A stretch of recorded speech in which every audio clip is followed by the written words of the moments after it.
Ready? आप सभी को बहुत बहुत नमस्कार, सबका अभिनंदन है। आज सुबह से अखबारों में जो सुर्खियां आई हुई हैं वो हम सबको एक कहानी बयां करती है। और आज की जो कहानी अखबार सुना रहे हैं वो कहानी एक महाराज और उसके महल की है। एक ऐसा महाराज जो बेशर्म है, एक ऐसा महाराज जिसके केवल महल की रिनोवेशन की कहानी नहीं है, ये पूरे के पूरे उसके आइडियोलॉजी और उसके पार्टी के लोग, उसके पार्टी के सोच के रिनोवेशन की कहानी। ये वो महाराज है जो न जाने कहां से आवाज निकालते थे और कहते थे मैं कुछ नहीं लूंगा, मैं घर नहीं लूंगा, मैं बंगला नहीं लूंगा, मैं गाड़ी नहीं लूंगा, मैं लाल बत्ती कार नहीं लूंगा, मैं सरकारी गाड़ी नहीं लूंगा, मैं सिक्योरिटी नहीं लूंगा, कुछ नहीं से सब कुछ ले लूंगा जी। ये उस महाराज के रिनोवेशन की कहानी है। केवल महल का रिनोवेशन नहीं हुआ, महाराज की मानसिकता का रिनोवेशन, कि किस प्रकार से कुछ नहीं लूंगा जी से सब कुछ लूट लूंगा, कुछ नहीं छोड़ूंगा। ये जो परिवर्तन हुआ है, ये उस महाराज की कहानी आज हम बयां करने वाले हैं। याद करिए, दुबले पतले से वो महाराज, डबल एक्सेल का शर्ट और उसके ऊपर ये कलम, जिस कलम में केवल एक बार ही रिफिल भरा गया था। जब 2013 में महाराज ने ये दस्तावेज साइन किए थे, एफिडेविट दिया था, ये महाराज का दस्तावेज एफिडेविट है, एक ही बार इस कलम में रिफिल भरा गया है।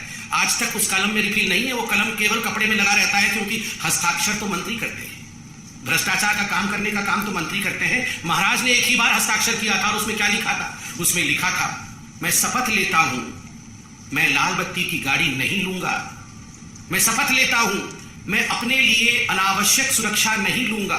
सुरक्षा बल नेताओं की सुरक्षा के लिए नहीं है, बल्कि आम आदमी की सुरक्षा के लिए होनी चाहिए। नेता को आम आदमी से ज्यादा सुरक्षा नहीं होनी चाहिए। मैं शपथ लेता हूं मैं बड़ा बंगला नहीं लूंगा, आम आदमी की तरह सामान्य घर में रहूंगा। और बहुत सारी शपथ ली है, एक ही बार कलम का इस्तेमाल करके हस्ताक्षर किया था। महाराज ने शपथ किया था कि मैं शपथ करता हूं मैं घर नहीं लूंगा।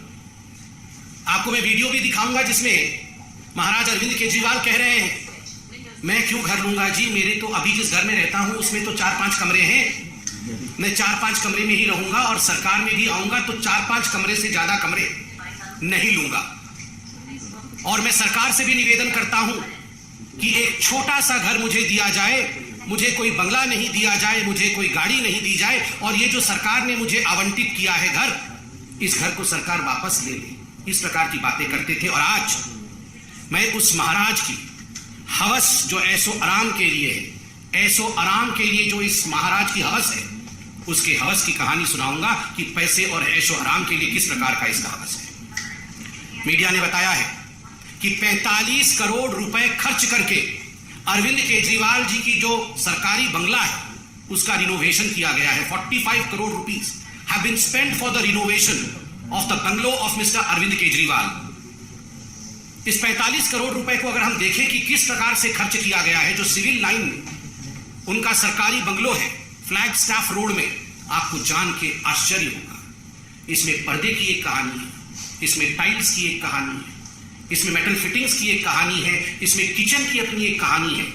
और ये सारे पर्दे, फिटिंग्स, इलेक्ट्रिकल लाइटिंग्स, टाइल्स, ये चिल्ला चिल्ला कर कह रहे हैं कि we are of the most superior quality, हम सबसे सुपीरियर क्वालिटी के हैं। और आज मैं आपके सामने वो दस्तावेज, तमाम दस्तावेज दिखा रहा हूं, जो दस्तावेज महाराज अरविंद केजरीवाल जी के घर की रिनोवेशन की कहानी को बयां करते हैं। आप ध्यान से इन दस्तावेजों को देखें। इन दस्तावेजों में एक एक पर्दे के रकम को, एक एक गैजेट के रकम को बयां किया गया, एक एक टाइल्स कहां से किस देश से मंगाई गई, उसकी कहानी इस दस्तावेज में मौजूद है। और मैं दस्तावेज के कुछ अंश, दस्तावेज तो बड़े हैं, कुछ अंश आपको दिखाऊंगा। आप देखिए इसमें क्या लिखा हुआ है। Superior quality tiles, superior quality ornamental work, superior quality flooring, सब कुछ सुपीरियर क्वालिटी। इंफीरियर नहीं होना चाहिए जी, ये इंफीरियर क्वालिटी तो आम आदमी की कहानी है। मैं तो महाराज हूं, सब कुछ सुपीरियर होना चाहिए। किचन के रिनोवेशन के लिए किस प्रकार करोड़ों के खर्च हो रहे हैं वह भी इसमें बयां किया गया है कि केवल किचन के लिए कितने करोड़ों के खर्च है। अब मैं आपके सामने एक एक करके कहानी बयां करूंगा। पर्दे की कहानी। पर्दे में रहने दो, पर्दा ना उठाओ, पर्दे में रहने दो, पर्दा ना उठाओ, पर्दा जो उठ गया तो भेद खुल जाएगा। मगर मैं धन्यवाद देता हूं मीडिया का, पर्दा आखिरकार उठ ही गया और एक एक पर्दा ये 8 लाख रुपए की 23 पर्दे 23 पर्दों का ऑर्डर दिया गया, 8 पर्दे लगा दिए गए, 15 पर्दे बाकी है। मुझे तो ये प्रेस कॉन्फ्रेंस करते हुए भी बड़ा अजीब लग रहा है कि पर्दों के ऊपर प्रेस कॉन्फ्रेंस हो रहा है। पर्दे भी तो कोई साधारण पर्दे नहीं है, महाराज के पर्दे। पहला पर्दा, उसका रकम लिख लिया 5,05,087 रुपीज, ये पहला पर्दा। दूसरा पर्दा 6,22,340 रुपया का है। तीसरा पर्दा 5,59,162 रुपीज। चौथा पर्दा, और ये सबसे महंगा पर्दा है, 7,94,062 रुपए का, 7,94,000, गलती से मैंने 62 बोल दिया, 71, मतलब कुल मिलाकर के ये एक पर्दा लगभग 8 लाख रुपए का है, सबसे महंगा पर्दा है।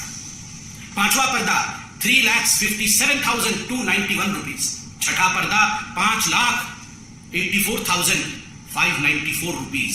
सातवां पर्दा 6,09,13 रुपया का, और आठवां पर्दा जो सस्ता है 3,92,247।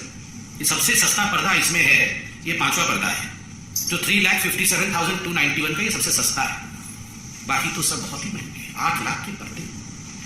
महाराज की कहानी सोच के देखिए, अरविंद केजरीवाल जी की 8 लाख रुपए के पर्दे लगा रहे हैं। ये तो पर्दे की कहानी है। ये वही अरविंद केजरीवाल है जो गले में मफलर लगा के आते थे, पुरानी कार में आते थे, और इनके सारे मंत्री, याद करिए, जब शपथ ग्रहण समारोह रामलीला मैदान में हुआ था तो सारे ऑटो में लटक के आए थे। एक ऑटो में 7 लोग लटक के आए थे, 2 आगे लटके हुए थे, 2 पीछे, और 1-2 पीछे अंदर बैठे हुए थे।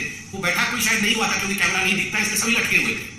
सभी लटक के आए थे और कह रहे थे जी हमारे पास तो गाड़ी नहीं है जी, हम तो बहुत ही सिंपल है, हम तो गाड़ी नहीं लेंगे जी, हम तो ऐसे ही लटक लटक के ऑटो में चलेंगे। और आज 8 लाख के पर्दे लटकाए हुए। पता नहीं वो वैगनर गाड़ी कहाँ है अरविंद केजरीवाल जी की, आप लोग ढूंढिए, कभी देखिए उसको एंटीक पीस बना के उसी घर के अंदर सजाया होगा कहीं, डेकोरेटिव आइटम बना के, उसमें भी 1-2 करोड़ खर्चा किया होगा जरूर।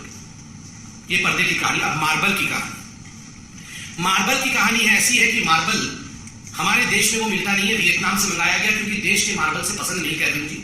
स्पेशल ऑर्डर देके मंगाया गया, क्योंकि ये ऑर्डर हिंदुस्तान में नहीं पूरी हो सकती थी, तो वियतनाम से मंगाया गया है। और कुल 1,15,00,000 से अधिक के मार्बल अभी तक लगे हैं। 1,15,00,000 से अधिक के मार्बल अभी तक लगे। आप सोच के देखिए, दिल्ली के सिविल लाइन स्थित 6 फ्लैगस्टाफ रोड में। बंधुगण, prefabricated artistic wood panel, केवल ये रंगाई लिपाई करके अगर दीवार बन जाए, जिसको हम लोग घरौंदा कहते हैं, इस घरौंदे में तो रह नहीं सकते थे अरविंद केजरीवाल। तो प्री फैब्रिकेटेड वुडन वॉल्स, ये साधारण दीवारें नहीं होनी चाहिए, वुडन वॉल्स प्री फैब्रिकेटेड, तो उस पर खर्च किया गया 4,37,37,000, लगभग 5 करोड़ रुपए आपने केवल दीवारों पे वुड लगाने के लिए खर्च कर दिया है। क्या आलीशान बड़े बड़े राजे महाराजे, वो भी अब सर झुका करके खड़े होंगे, जय हो अरविंद केजरीवाल जी की, आप तो हम सबके पिताजी निकले। मतलब हमारे दीवार पर भी इस प्रकार का सामान नहीं लगा हुआ था जो आपने लगाया। महाराज अरविंद केजरीवाल चक्रवर्ती, मतलब ऐशो आराम में चक्रवर्ती सम्राट निकले।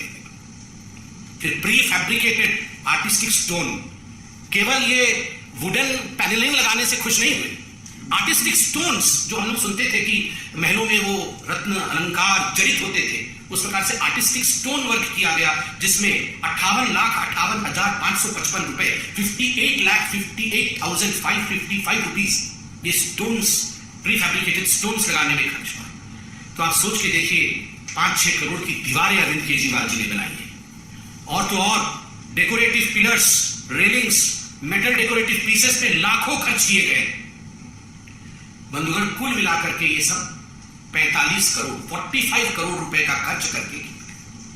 मगर अभी इस कहानी का सबसे दर्दनाक मोड़ जो मैं आपके सामने रखने वाला हूं, the most pathetic issue as far as the renovation of this whole mahal of Arvind Kejriwal ji is concern, कि ये उस समय रिनोवेट हो रहा था जब कोरोना की महामारी से पूरे दिल्ली में हाहाकार मचा हुआ था। मैं डेट के साथ आपको पूरा पीस रखूंगा, आपके सामने पूरे आंकड़े रखूंगा।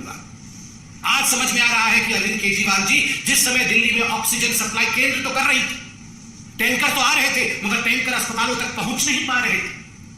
क्यों लोगों को, आम आदमी अपने घर बेच रहा था, इलाज के लिए, क्योंकि अरविंद केजरीवाल जी अस्पताल में बेड नहीं दे पा रहे थे। उस समय अरविंद केजरीवाल जी अपने महल के रिनोवेशन में व्यस्त थे।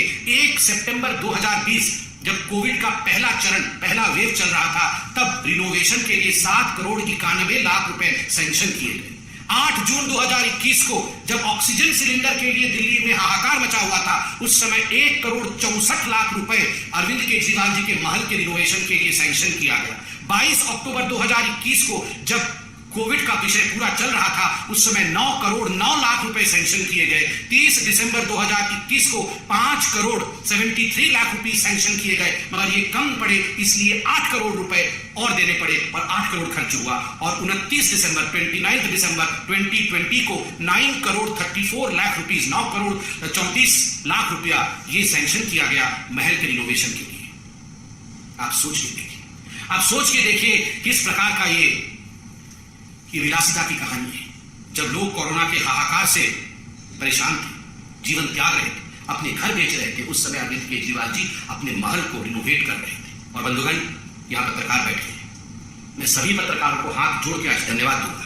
ये धन्यवाद बीजेपी की तरफ से। कुछ खबर हम भी रखते हैं, हमें भी खबरें आती है। केवल अरविंद केजरीवाल जी को एसीबी, ईडी, आईबी ये सारे लोग फोन करते हैं, बताते हैं, हमें भी कुछ लोग फोन करते हैं। कल लोगों ने बताया हमें कि जब से ये दस्तावेज आए हैं, तब से अरविंद केजरीवाल जी ने सभी पत्रकारों, जो प्रमुख टीवी चैनल, उनके संपादकों को फोन किया है। उन्हें कहा है कि आप ये न्यूज मत चलाइए। और 20 करोड़ से 50 करोड़ रुपया तक ऑफर किया गया है चैनलों को कि आप 20 करोड़ रुपया लीजिए, नहीं तो हम 50 भी देने को तैयार है। मगर मैं धन्यवाद देगा, आज सभी अखबारों ने इसको प्रमुखता के साथ छापा। आज सभी चैनल इसे प्रमुखता के साथ रख रहे हैं। यह अपने आप में एक बहुत बड़ी बात है। यह दिखाता है कि किस प्रकार से हिंदुस्तान की मीडिया सच्चाई को आगे रखने में हम सब के लिए एक उत्कृष्ट काम करती है। और अब जरा सुनिए महाराज की जुबानी कहानी। छोटा सा आज मेरे घर में 4 या 5 कमरे हैं।